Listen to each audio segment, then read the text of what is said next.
Hello everyone, how are you all? I hope you all are doing well. So today in this video we will discuss about coastal geomorphology यानी कि जितने भी सारे landforms हैं that are created in the coastal regions उसके बारे में हम लोग पढ़ेंगे। जैसे कि ये हमारा एक बीच हो गया, ये हमारा ये एक स्ट्रक्चर है, एक इमेज है बीच का। वैसे ही हमारा ये एक क्लिफ है जो कि बहुत ही हार्ड रॉक से बना है। जैसे ही ये हमारा वेव कट प्लेटफॉर्म है, ये हमारा एक बेस है। सो आज इस वीडियो में इन्हीं लैंडफॉर्म्स के बारे में पढ़ेंगे, जितने भी सारे लैंडफॉर्म्स जनरेट होते हैं या फिर ओरिजिन होते हैं कोस्टल रीजन में। So without wasting our time let's start this video.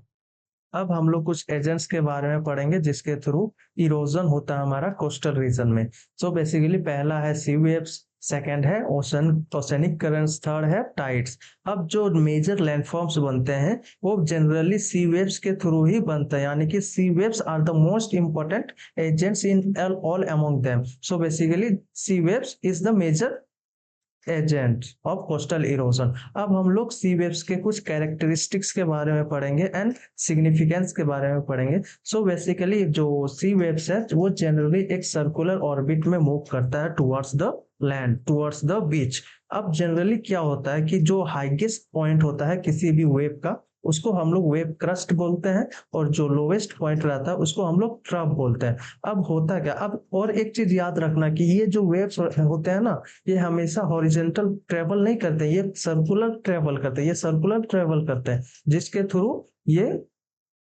Earth surface यानी कि अर्थ के कोस्टल रीजन्स पे पहुंचते हैं। अब जनरली जो इनका जो मेन कॉज है वे ट्रेवलिंग ऑफ वेव्स का, ये जनरली जो है विंड है। अब विंड कैसे कॉज करता है, अब देखा जाए जो विंड है वो मान लो ये एक रिवर है, ओशन है, ओशन फ्लो हो रहा है। अब यहाँ पे मान लो कि एक विंड, कोई भी विंड फ्लो हो रही है, ठीक। अब फ्लो जब हो रही है यहाँ पे इसका फ्रिक्शन लगेगा, फ्रिक्शन लगने के वजह से इसका जो हाइट है वो इंक्रीज होगा, हाइट इंक्रीज होते रहेगा। फिर ये जनरली जो सैलो वाटर रीजन तरफ जाएगा तब ये इसका हाइट जनरली कम होगा। So basically with the help of friction of the wind the waves are generated. अब देखा जाए जो जहाँ पे गहरा पानी होगा वहां पे जो वेव्स का लेंथ है, जो बिटवीन ट्रफ और क्रस्ट का डिस्टेंस होगा वो बेसिकली ज्यादा होगा, और वहीं सैलो वाटर में बेसिकली इसका जो डिस्टेंस है वो कम होगा। सो जो वेव है वो सर्कुलर मूवमेंट करता है। साथ ही साथ ये जब हमारा अर्थ सरफेस यानी कोस्टल रीजन्स पे पहुंचता है तो इसका जो हाइट रहता है वो खत्म हो जाता है। अब देखो नॉर्मल वेव्स जो होता है उसका हाइट अप्रोक्स 20 फीट तक होता है, यानी कि वेव क्रेस्ट और ट्रफ का हाइट 20 फीट रहता है जनरल टर्म में। जनरल जो वेव होना चाहिए, हाइट होना चाहिए, ये डीप ओशन में है, यानी कि जहाँ पे गहरा पानी रहेगा 20 फीट का वेव स्ट्रक्चर बन सकता है, वेव हाइट बन सकता है। सो अब देखा जाए कि जब ये हमारा वेव्स ट्रेवल करते हैं कुछ इस तरीके से, अब जनरली एक ऐसा पॉइंट आएगा जहां पे ये वेव है ब्रेक होगा। अब ऐसा पॉइंट को हम लोग डिनोट करते हैं वेव ब्रेकर के नाम से। अगर पूछा जाए ब्रेकर किसे कहते हैं तो वेव ब्रेकर पूछा जाएगा, तो सिंपली लिख देना ऐसा पॉइंट जहां पे वेव्स जनरली इसका जो एल्टीट्यूडनल हाइट है वो जीरो के बराबर हो जाएगा, 0 फीट के बराबर हो जाएगा, और वेव एकदम टोटली खत्म हो जाएगा। अब उस पॉइंट को हम लोग ब्रेकर से डिनोट करते हैं, उस पॉइंट को। अब जनरली इसके बाद क्या होगा, अब यहाँ पे एक स्प्लैश ऑफ वाटर आएगा हमारा कोस्टल रीजन में, स्प्लैश ऑफ वाटर आएगा। अब जनरली इसका हाइट ज्यादा भी हो सकता है, कम भी हो सकता है, डिपेंड करता है वेव वेलोसिटी के ऊपर। सो बेसिकली ये आया हमारा स्प्लैश, वाटर का स्प्लैश। अब स्प्लैश जो आता है ना, तो इसको हम लोग बोलते हैं स्वेश, यानी कि जो ओशन से हमारा अर्थ के कोस्टल रीजन पे आते हैं उसको हम लोग स्वेश बोलते हैं। अब जब ये ओशन के कोस्टल रीजन से वापस रिट्रीट करते हैं उसको हम लोग बैकवॉश बोलते हैं। सो अब आई होप कि समझ में आ गया स्वेश मतलब जब हमारा ओशन से हमारा कोस्टल रीजन की तरफ जाए, और जब हमारा फिर से कोस्टल रीजन से हमारा वापस जाए उसको हम लोग बैकवॉश बोलते हैं। सो बेसिकली आपने बहुत सारे रील्स में भी देखे होंगे कि बहुत सारे आदमी खड़ा हो जाता है और पीछे से रील शूट करता है अपने हाथ को फैलाते। तो जनरली जब ये हमारा स्वेस होता है, तो इसमें बहुत ज्यादा वेलोसिटी अगर हुआ तो जो बैकवर्ड्स रहेगा ना, बैकवर्ड्स का भी जो फोर्स रहेगा ना वो बहुत ज्यादा रहेगा। अब जब फोर्स ज्यादा होने की वजह से वो वहां पे क्या होगा कि वो जो आदमी रील बना रहा था उसको भी ये समुद्र में ले जाएगा बैकवर्ड्स के थ्रू। सो बेसिकली समुद्र के तट पे आप सावधान रहना, रील व्हील शूट मत करना, क्योंकि अगर रील शूट किया हाई वेलोसिटी का वेव आएगा, अगर वेलोसिटी हाई रहा तो बैकवर्ड्स जब होगा तो आपको साथ में लेके चल जाएगा, इतना इसके अंदर फोर्स रहता है। हाई वेलोसिटी वेव्स के बारे में या फिर हाई एल्टीट्यूडनल वेव्स के बारे में मैं बात कर रहा हूँ। So this are the major characteristics of waves. समझ में आ गया होगा, एक क्रेस्ट रहता है एक ट्रफ रहता है दोनों के। अब देखो दोनों के जो दो सक्सेसिव क्रेस्ट रहेगा हमारा, उसको हम लोग बोलते हैं वेवलेंथ। अब यही वेवलेंथ को अगर जो डिस्टेंस है कितना टाइम में ट्रेवल करेंगे, यहाँ से लेकर के हमारा ये एक वेवलेंथ है, यहाँ तक हम लोग ट्रेवल करना है, तो ये कितना टाइम में ट्रेवल करेगा उसको हम लोग बोलते हैं वेव पीरियड। सो अब हम लोग पढ़ेंगे कुछ क्लासिफिकेशन ऑफ सी वेव्स के बारे में। अब बेसिकली सी वेव्स को जनरली दो बेसिस पे डिवाइड किया गया, एक डेप्थ के बेसिस पे, एक जियोमॉर्फोलॉजिकल पॉइंट ऑफ व्यू के बेसिस पे। अब डेप्थ के बेसिस पे बेसिकली ऑसिलेटरी वेव्स रहता है और एक ट्रांसिटरी वेव्स रहता है। Oscillatory waves basically generally deep water में ऑक्यूर होता है, डीप वाटर में जनरेट होता है। सैलो वाटर जहाँ पे रहेगा वहां पे ट्रांसिटरी वेव जनरेट होगा। अब जो मॉर्फोलॉजिकल पॉइंट ऑफ व्यू से देखा जाए तो वेव्स को जनरली कंस्ट्रक्टिव और डिस्ट्रक्टिव में डिस्टिंग्विश करते हैं। कंस्ट्रक्टिव यानी कि जहाँ पे लो वेलोसिटी रहेगा, लो वेलोसिटी रहेगा वेव का। अब लो वेलोसिटी होने की वजह से जितने भी सारे लैंडफॉर्म है, सॉरी जितने भी सारे सेडिमेंट्स है वो डिपॉजिट होंगे। अब डिपॉजिट होंगे तभी different types of constructive landforms बनेंगे। वहीं डिस्ट्रक्टिव वेव में होगा कि जनरली हाई वेलोसिटी रहेगा, हाई वेलोसिटी रहेगा। हाई वेलोसिटी के साथ साथ यहाँ पे जो होगा वो इरोजन होगा जनरली। अब इरोजन के थ्रू यहाँ पे जो इरोड होगा लैंडफॉर्म, जो भी लैंडफॉर्म है, मान लो क्लिफ है, क्लिफ एक लैंडफॉर्म है, मान लो यहाँ पे एक क्लिफ है, तो ये जनरली सी वेव्स के थ्रू इरोड होगा। हाई वेलोसिटी रहा वेव का तो इरोड होगा, जिसके थ्रू हमारा डिस्ट्रक्शन हो रहा है। किसके जरिए? वेव्स के जरिए हमारा डिस्ट्रक्शन हो रहा है, इसके लिए हमको हम लोग इस टाइप के वेव्स को हम लोग डिस्ट्रक्टिव वेव्स भी डिनोट करते हैं। And the processes of marine erosion. अब बेसिकली हमने फ्लूवियल ज्योमॉर्फोलॉजी में पढ़ा था, चार टाइप के इरोजन होते हैं, सॉल्यूशन, एब्रेशन, एट्रिशन और हाइड्रोलिक एक्शन के थ्रू। अब सॉल्यूशन में होगा कि केमिकल रिएक्शन इन्वॉल्व रहेगा, एब्रेशन में होगा कि जो टूल्स है, जो वेदरिंग टूल्स है, मान लो कि इरोजनल टूल्स है,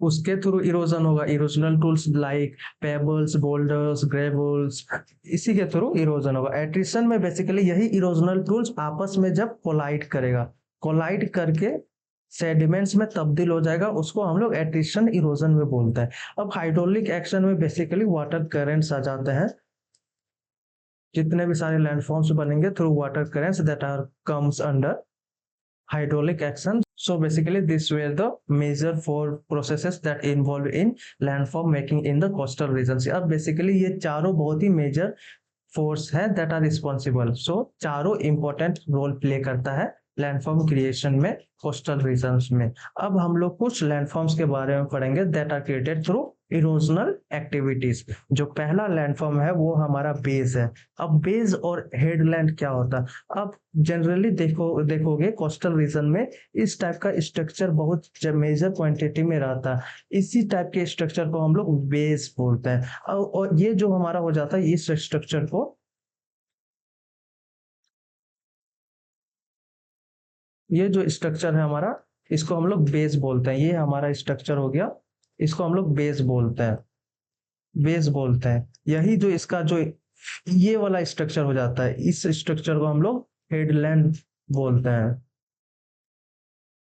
सो जनरली डिफरेंस समझ में आ गया होगा, बेस और हेडलैंड क्या होता है। बेस और अब जनरली ये फॉर्म कैसे होता है वो हम लोग जानते हैं। ये मान लो एक बेस है, ठीक, मान लो एक कोस्टल एरिया है, यहाँ पे वाटर ट्रेवल कर रहा है। अब जनरली क्या होता है, यहाँ पे जो रॉक है वो अनइवन रहता है, यहाँ पे हार्ड रॉक है, यहाँ पे सॉफ्ट रॉक है, यहाँ पे हार्ड रॉक है, यहाँ सॉफ्ट रॉक है। अब हार्ड रॉक और सॉफ्ट रॉक के कॉम्पोजिशंस होने के वजह से होता है क्या कि ये वाला जो सॉफ्ट रॉक होता है ना, वो इरोड होके कुछ इस टाइप का स्ट्रक्चर बन जाता है, और ये कुछ इस टाइप का स्ट्रक्चर बन जाता है।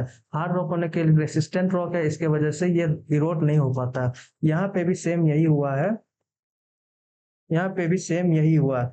अब ये जनरली कभी होगा कि ये होगा हमारा हार्ड रॉक होगा, रेसिस्टेंट रॉक होगा जिसको हम लोग बोलते हैं, ये हमारा जनरली सॉफ्ट रॉक होगा।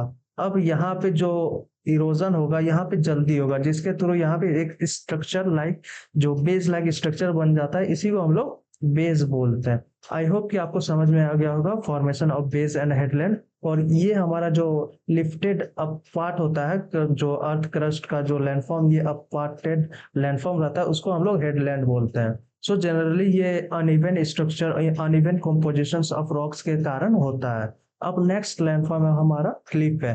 क्लिफ क्या होता है? अब आपने ये जो स्ट्रक्चर सबसे पहले देखा है वीडियो में, ये स्ट्रक्चर, इसी को हम लोग क्लिफ बोलते हैं। ये बेसिकली स्टिफ क्लिफ है, बहुत ही ज्यादा स्टिफ इसका ग्रेडियंट है।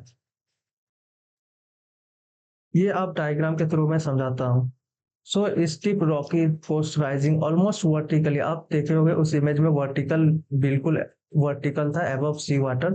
आप फिर से इमेज देख लो, अब above sea water vertical image था, यानी कि जो इसका स्लोप है वो बहुत ही ज्यादा स्टीप है।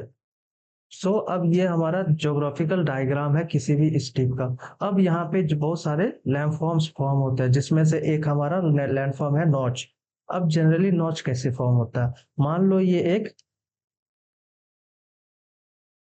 क्लिफ है, ठीक।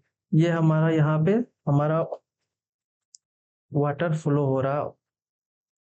अब जनरली होता क्या, जब हाई टाइड रहेगा या फिर जब वेव का वेलोसिटी हाई रहेगा, उस टाइम पे बेसिकली यहाँ पे डिसइंटीग्रेशन होगा, रॉक्स का डिसइंटीग्रेशन होगा। और ये रॉक्स का डिसइंटीग्रेशन होते होते इसका स्ट्रक्चर है कुछ पीछे चला जाएगा, कुछ इस टाइप का पीछे चला जाते जाएगा। और एक टाइम ऐसा आएगा, बहुत ज्यादा पीछे जाने की वजह से एक टाइम ऐसा आएगा, ये जो अब जो इस जितने भी सारे ये पार्ट वाले लैंड है, ये कोलैप्स कर जाएंगे यहाँ पे, यहाँ कोलैप्स हो जाएंगे, यहाँ पे डिपॉजिट हो जाएंगे। अब ये जो डिपॉजिट हो जाएगा, इसको हम लोग बोलते हैं वेब कट प्लेटफॉर्म बोलते हैं इसी स्ट्रक्चर को। और ये जो डिपॉजिट हो गया बहुत दिन के बाद, जितने भी सारे यहाँ पे रॉक्स थे डिपॉजिट हो गए, अब बहुत दिन के बाद ये सेडिमेंट्स में, डेब्रिस में, छोटे छोटे डेब्रिस में टूट जाएंगे और एक प्लेटफॉर्म क्रिएट करेगा। और ये जो पीछे जाता जाएगा, रिट्रेस करेगा या रिट्रीट होते जाएगा, इस स्ट्रक्चर को हम लोग बोलते हैं नॉच। आप डायग्राम में देख सकते हैं, ये हमारा नॉच। अब जब हाई टाइड रहेगा, यहाँ तक वाटर लेवल आ जाएगा, जिसके थ्रू हमारा इरोजन होगा यहाँ पे। और एक टाइम पे ऐसा आएगा, ये जो अब पार्टेड लैंड है इतना सारा, ये कोलैप्स हमारा यहाँ कर जाएगा। और यहाँ जब कर जाएगा कोलैप्स, इस रीजन को हम लोग बोलते हैं wave cut platform. I hope कि आपको समझ में आ गया होगा Cliff and wave cut platform में। ये हमारा इमेज देख लो, ये एक हमारा स्ट्रक्चर था। इनिशियल को स्ट्रक्चर कुछ ऐसे था, यहाँ पे वाटर हीट करते गया, यहाँ पे नॉच बनते गया। ये नॉच हमारा, ये नॉच है बेसिकली, नॉच है ये, इरोड होते गया। और इरोड होते होते एक टाइम ऐसा आएगा, ये जो पार्ट है ये यहाँ पे डिपॉजिट हो जाएगा। आप यहाँ देख सकते हो बहुत सारे सेडिमेंट्स है, इसी सेडिमेंट्स को हम लोग बोलते हैं wave cut platform. So I hope कि आपको समझ में आ गया होगा वेव कट प्लेटफॉर्म किसे बोलते हैं। और इसको हम लोग बोलते हैं जनरली, जो पीछे जाता है इसको हम लोग नॉच बोलते हैं, वेव कट नॉच।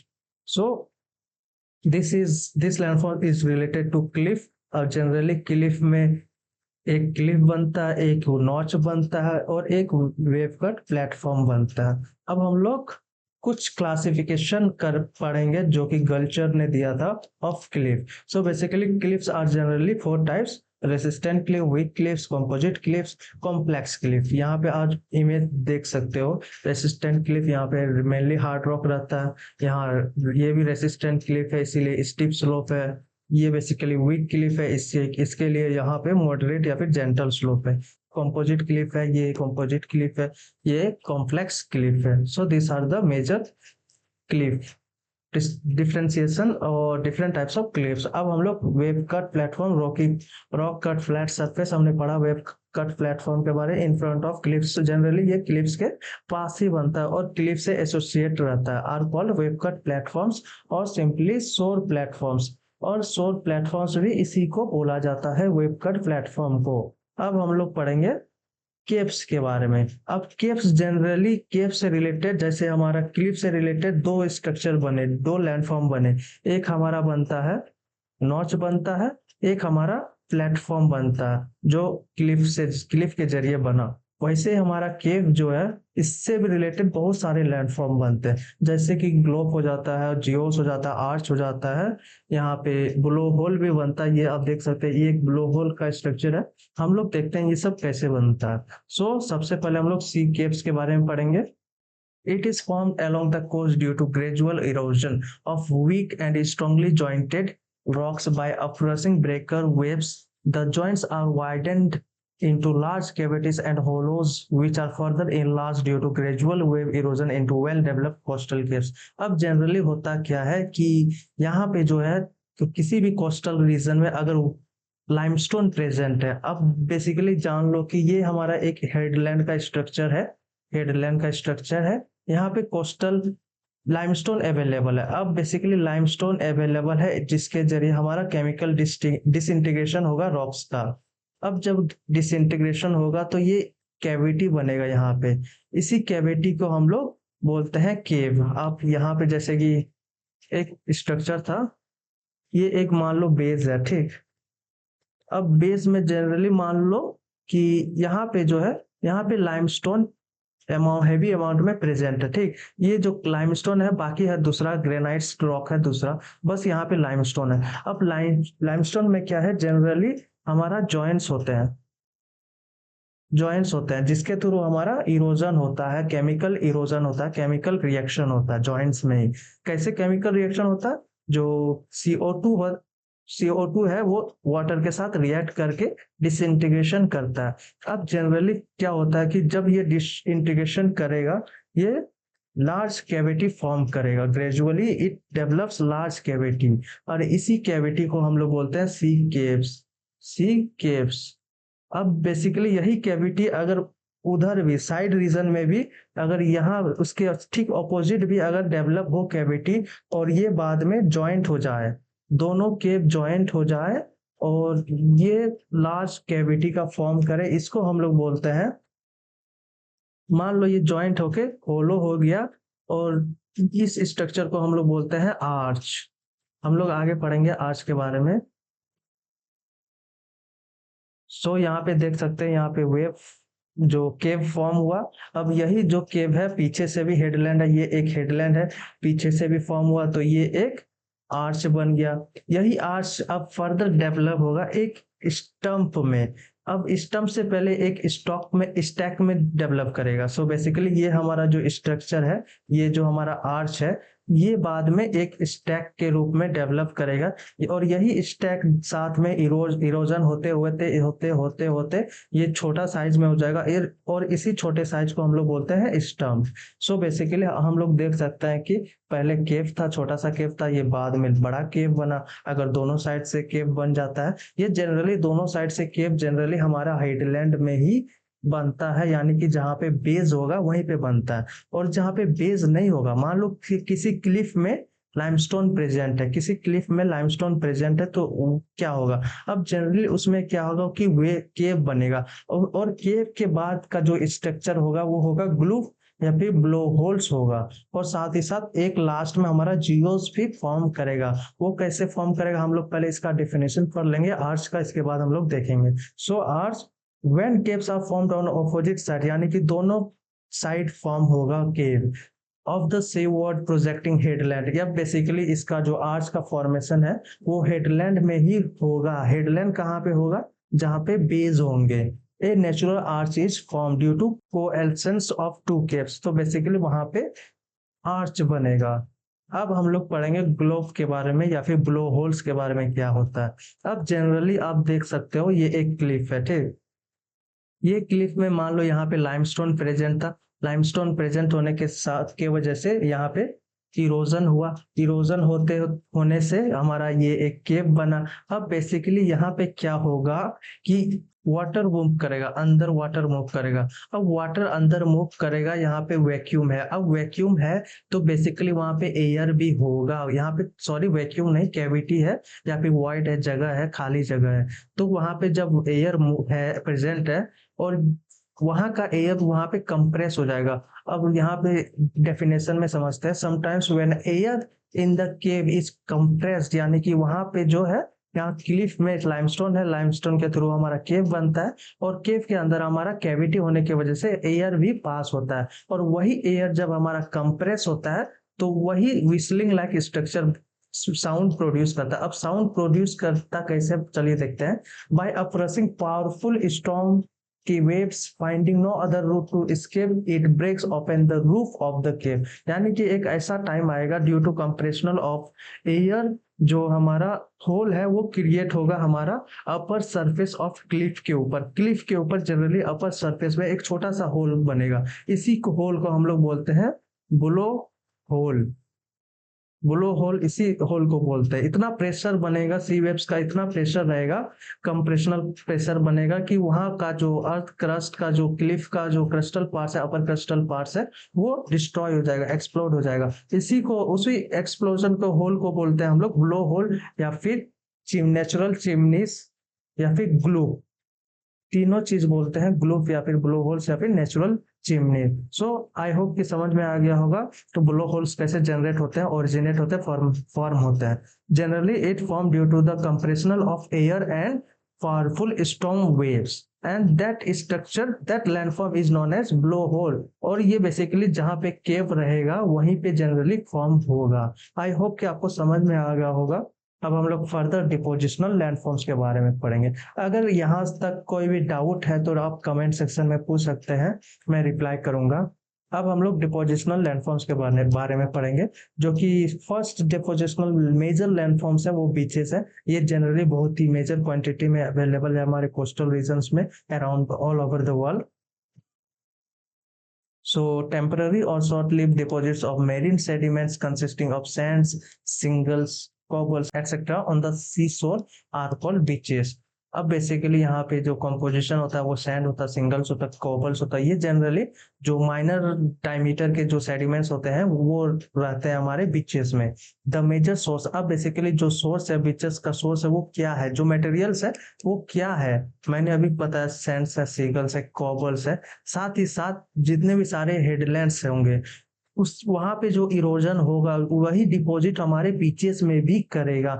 जितने भी सारे क्लिफ्स में हमारे इरोजन होगा, वेव कट, इस प्लेटफॉर्म में जितना भी इरोजन होगा वहां पे डिपॉजिट, बीचेस में वो डिपॉजिट्स होते हैं, वही सेडिमेंट्स जो कि रिवर या फिर सीज द्वारा लाया जाता है हमारे कोस्टल रीजन्स पे। So this are the major source of materials और सोर्स ऑफ बीचेस। अब beaches are generally formed when sea is calm. अब बेसिकली जब जनरली बीचेस कब फॉर्म करेगा, डिपोजिशनल लैंडफॉर्म्स तभी फॉर्म करेगा जब लो वेलोसिटी के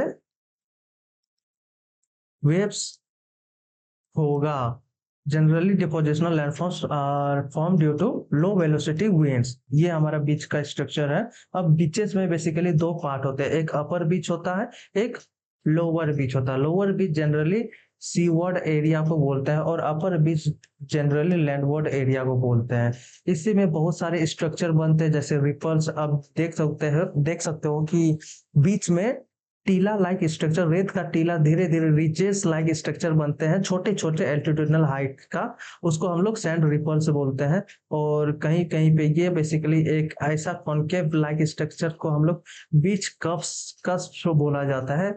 और बहुत सारे स्ट्रक्चर, अब क्लिफ भी जनरली बीच में होता है। मेजर जो डिस्टेंस अगर ट्रेवल कर ले, क्लिफ भी बीचेस में पाए जाते हैं। So this was the structure of beach. Lower beach classify किया गया बीच पे, lower beach and upper beach, lower beach, upper beach. So next structure के बारे में हम लोग पढ़ेंगे, bars and barriers and associated landforms. अब बेसिकली बार्स बैरियर्स क्या होता है, the ridges and embankments or mounds यानी कि टीला of sands formed by sedimentation through sea waves parallel to the shoreline are called bars. The larger forms of bars all are called barriers। अब generally ये हमारा एक sand बार है। अब यही सैंड बार अगर लार्जर फॉर्म में है तो ये हमारा बन जाता है barriers. So if the barriers are formed in such way that they are parallel, यानी कि पैरेलल होगा कोस्ट किसे, तो उसको हम लोग, और ये बेसिकली अटैच नहीं होगा लैंड के, और इसको हम लोग बोलते हैं ऑफशोर या फिर लॉन्ग शोर बार। ये जनरली ये हमारा, अगर ये हमारा पैरेलल है हमारे, ये हमारा पैरेलल है हमारे कोस्टल रीजन से, तो इसको हम लोग बोलते हैं ऑफशोर, ऑफशोर बार। और ये हमारा हो जाता है लार्ज अवेलेबल क्वांटिटी में अवेलेबल है, जिसके थ्रू हम लोग का हो जाता है बेरियर, बेरियर्स। ये हमारा अगर छोटा छोटा क्वांटिटी में, छोटा अमाउंट में अवेलेबल है तो उसको हम लोग बार्स बोलते हैं। आई होप कि समझ में आ गया होगा। बार्स, बेरियर्स एंड ऑफशोर या फिर लॉन्ग शोर बार्स, जनरली तीनों एसोसिएट करते हैं, एक दूसरे से रिलेटेड है। अब हम लोग स्पिट्स के बारे में पढ़ें कि ये क्या होता है। So if the land bars are formed in such a way that there one end is attached to the land while the other end projecting or open out towards the sea, they are called spit। अब basically spit में होता क्या है, यहाँ पे structure में देख सकते हो, ये जनरली हमारा एक स्पीट है, ये हमारा सैंड स्पीट है, ये हमारा सैंड स्पीट है। अब जनरली सैंड स्पीट इस लाइक टाइप के स्ट्रक्चर में बन जाता है। क्यों बन जाता है? क्योंकि यहाँ पे वेव ट्रेवल करते हैं, जिसके थ्रू यहाँ पे इस टाइप का स्ट्रक्चर बन जाता है, और जो विंड के थ्रू भी बनता है। इसी को हम लोग बोलते हैं सैंड स्पीड। अब बेसिकली ये एक सैंड स्पीड है, ये एक सैंड स्पीड है। अगर ये जनरली बेस में अगर ज्वाइंट हो जाए तो इसी को हम लोग बोलते हैं, आगे हम लोग पढ़ेंगे, अगर एक तरफ हुक लाइक स्ट्रक्चर बन जाता है, ये हमारा हुक लाइक स्ट्रक्चर बन गया, ये आप देख सकते हैं हुक लाइक स्ट्रक्चर बन गया, तो इसको बोलते हैं हुक्ड स्पिट और सिंपली हुक्स। अब स्पिट्स बेसिकली जनरली किसी भी रीजन में बन सकता है, बस वहां का एक एंड जो है वो सी समुद्र के साथ कनेक्ट होना चाहिए। और हुक स्पीड में बेसिकली जो है हुक लाइक स्ट्रक्चर बनता है। और बेसिकली लूप क्या होता है? When the opposite currents become more dominant then the littoral currents, the speeds are bent to such an extent that they attach to the main land and thus form complete loop. अब basically कोई भी speed अगर complete loop में form हो जाए, which enclose sea waters in the form of lagoons और are called loop. अब इसी को हम लोग लूप बोलते हैं। अगर ये जो कंप्लीट हो जाए तो इसको हम लोग लूप बोलते हैं। और ये जो लूप के जरिए जो हमारा स्ट्रक्चर बनता है, ये हमारा बेस में जो स्ट्रक्चर बनता है, पहले ये बेस था, सैंड स्पीड के तरह के जरिए यहाँ पे ब्लॉक हो गया, यहाँ पे सैंड स्पीड आया, ये बेसिकली ब्लॉक कर दिया। अब ये डिस्कनेक्ट हो गया हमारा वाटर के थ्रू, हमारा ओशन के थ्रू ये डिस्कनेक्ट हो गया, और इसी डिस्कनेक्ट लैंडफॉर्म को हम लोग बोलते हैं lagoons. So lagoons are the disconnected part of. अब बेसिकली जो चिल्का लेक है वो एक लगून है, और जनरली बेस था पहले, वो लगून हो गया। So lagoons are form due to this type of chemical, this type of erosional activities. यहाँ पे आप डेफिनेशन देख सकते हैं, lagoons are form when the cops और बेस, जनरली ये बेस में ही बनता है, are completely enclose by bars, bars के थ्रू या फिर सैंड बार्स के थ्रू कंप्लीटली बंद हो जाए तो वहां पे लगून का फॉर्मेशन होता है। लूप्ड बार भी उसी को बोलते हैं अराउंड एन आइलैंड। अब बेसिकली क्या होगा कि जनरली जो आइलैंड के अगर चारों ओर सैंड हमारे डिपॉजिट हो जाए तो उसको हम लोग बोलते हैं लूप्ड बार। यहाँ पे आप देख सकते हो, यहाँ पे एक बे है, ये एक हमारा बे है, यहाँ पे सैंड स्पीड, सैंड जो है सैंड बार्स डिपॉजिट हो गए हैं, और ये क्लोज कर दिया है, पूरा डिस्कनेक्ट कर दिया विद द ओशन, और यहाँ पे एक स्ट्रक्चर फॉर्म होता है, इसी को हम लोग बोलते हैं लगून। ये हमारा स्पीड हो जाता है, स्पीड। और यही स्पीड अगर हुक लाइक स्ट्रक्चर में फर्दर डेवलप हो जाए, हुक लाइक स्ट्रक्चर में, तो इसको बोलते हैं हुक स्पीड, इसको बोलते हैं हुक्ड स्पीड या फिर simply hooks. So this are the major landforms that are associated with bars, barriers. So I hope कि आपको सारे जो लैंडफॉर्म्स है वो समझ में आ गया होगा। अगर कहीं भी डाउट हो किसी भी रिलेटेड, किसी चीज से भी रिलेटेड, आप कमेंट सेक्शन में पूछ सकते हैं, मैं डेफिनेटली रिप्लाई करूंगा। और हमारा नेक्स्ट जो वीडियो रहेगा वो ग्लेशियल से रिलेटेड रहेगा, जितने भी सारे लैंडफॉर्म्स है that are associated with glaciation उसके बारे में रहेगा। वो वीडियो मैं बहुत जल्द अपलोड कर दूंगा। अगर इस वीडियो में इस टॉपिक में कहीं भी डाउट हो तो कमेंट सेक्शन में आप पूछ सकते हैं, मैं रिप्लाई करूंगा। And thanks for watching.